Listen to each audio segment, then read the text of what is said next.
آج میں آپ کو ایسے نفل بتانے جا رہی ہوں جو بہت ہی زیادہ فائدہ مند ہے اور بہت ہی زیادہ آزمائے ہوئے نفل ہیں۔ وہ نفل مطلب اس چیز کے بھی ہیں کہ اگر آپ کے شوہر شراب پیتے ہیں اور آپ بہت زیادہ پریشان ہیں تو آپ ان نفلوں کو پڑھ سکتی ہو، لیکن وہ نفل جو ہیں وہ سخت نہیں ہے، زیادہ نہیں ہے، وہ صرف کیا ہے، وہ پیر میں پڑھ جاتے ہیں اور ایک سلام کے ساتھ پڑھ جاتے ہیں۔ لیکن ان نفل میں ایک بات ہے کہ وہ حلال طور پہ ہی پڑھ سکتے ہیں، جیسے کہ ہم یہ پڑھ سکتے ہیں اگر ہمارے بچے نہیں ہو رہے کسی عورت کے پاس تو وہ تب پڑھ سکتی ہے، ٹھیک ہے۔ اگر کہ روزگار میں برکت نہیں ہو رہی ہے وہ تب پڑھ سکتی ہے، کوئی تنگی ہے تب پڑھ سکتی ہے، کسی کے گھر والوں میں سے کوئی قید خانے میں ہے، جیل وغیرہ میں ہے تب پڑھ سکتے ہیں۔ لیکن وہ اتنے آزمائے ہوئے نفل ہیں کہ آپ صرف پیر کو پڑھو گی اور اگلے پیر کو پڑھو گی، روزانہ نہیں پڑھنا ہے، ایک سلام کے ساتھ پڑھنا ہے۔ اب وہ ایک سلام کے ساتھ پھر آپ پوچھیں گے ایک سلام کے ساتھ کیسے پڑھنا ہے؟ آپ کو پیر والے دن عشاء کی نماز پڑھنے کے بعد تازی وضو کرنی ہے۔ آپ یہ عشاء کی نماز کی والی جو وضو ہوگی اس میں نہیں پڑھنا ہے، آپ کو کیا کرنا ہے، نئی وضو کرنی ہے اور نئی وضو کرنے کے بعد آپ کو اپنے مصلی کو، اپنی جانماز کو تنہائی میں لے کر جانا ہے، اور جب آپ تنہائی میں لے جاؤ گے جہاں کوئی آپ کو ڈسٹرب نہ کرے، آپ کے پاس نہ آئے، پھر آپ کو جانماز پہ کھڑے ہونے سے پہلے آپ کو 3 مرتبہ استغفار پڑھنا ہے، جس کے ساتھ آپ نے کوئی غلطی کری ہے وہ غلطی کی معافی مانگنی ہے۔ اس کے بعد آپ کو اپنے مصلی پہ آنا ہے اور اپنے دل کی جو بھی حاجت ہے، جو بھی پریشانی ہے، آپ کو یہ نہیں کہ میں 4 نفل ادا کرتی ہوں، نیت کرتی ہوں، نیت کرنے کی کوئی ضرورت نہیں ہے، کیونکہ اللہ تعالیٰ دلوں کے حال سے واقف ہے۔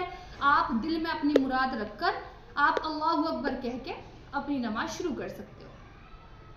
اب پھر اس کے بعد آپ کو ثنا سبحانک اللہم پڑھنا ہے، اس کے بعد آپ کو سورہ فاتحہ پڑھنا ہے، سورہ فاتحہ بولتے ہیں الحمد شریف، آپ کو الحمد شریف پڑھنا ہے، فاتحہ پڑھنی ہے، سورہ فاتحہ کے بعد پھر آپ کو سورہ اخلاص پڑھنی ہے۔ سورہ اخلاص بولتے ہیں قل هو اللہ احد اللہ الصمد لم یلد ولم یولد ولم یکن لہ کفوا احد،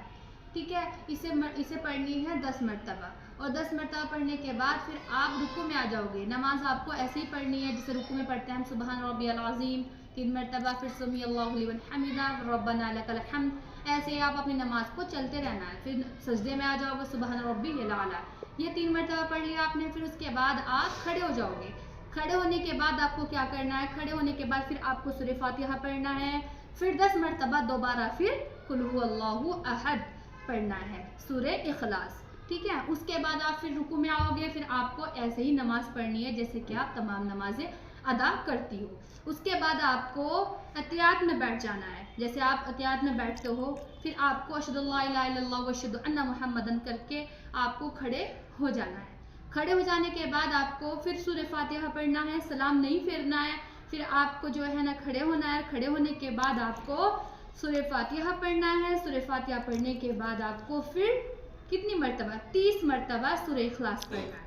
پہلی میں 10 مرتبہ، دوسری میں 10 مرتبہ اور تیسری میں 30 مرتبہ، پھر چوتھی میں آپ کو پڑھنا ہے 40 مرتبہ،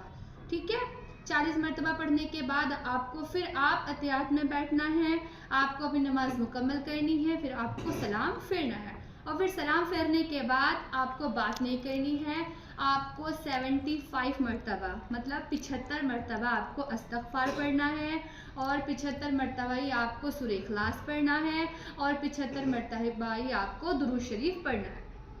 اور پھر یہ تمام چیزیں جب آپ پڑھ لو گی پھر آپ کو اپنی جو بھی بات ہے، جو بھی آپ کے دل میں خواہش ہے، جو بھی مراد ہے، وہ اللہ کے سامنے بات رکھنی ہے اور سکتے ہو۔ اس کے بعد آپ بول بھی سکتے ہو، سب کچھ کر سکتے ہو آپ۔ پھر جب آنے والا پیر آئے گا دوبارہ پھر پیر آئے گا، پھر آپ کو ایسے ہی نفل ادا کرنے ہیں۔ پہلے پیر میں آپ کو کیا بولتے ہیں، آپ کو پڑھنا ہے، دوسرے پیر میں آپ کو پھر اثر نظر آئے گا، اور تیسرے پیر میں انشاءاللہ تعالی آپ کو آپ کا کام مکمل ہوتے ہوئے نظر آئے گا۔ لیکن پہلی بات یہ ہے کہ آپ کو عقیدہ بالکل مضبوط ہونا چاہیے۔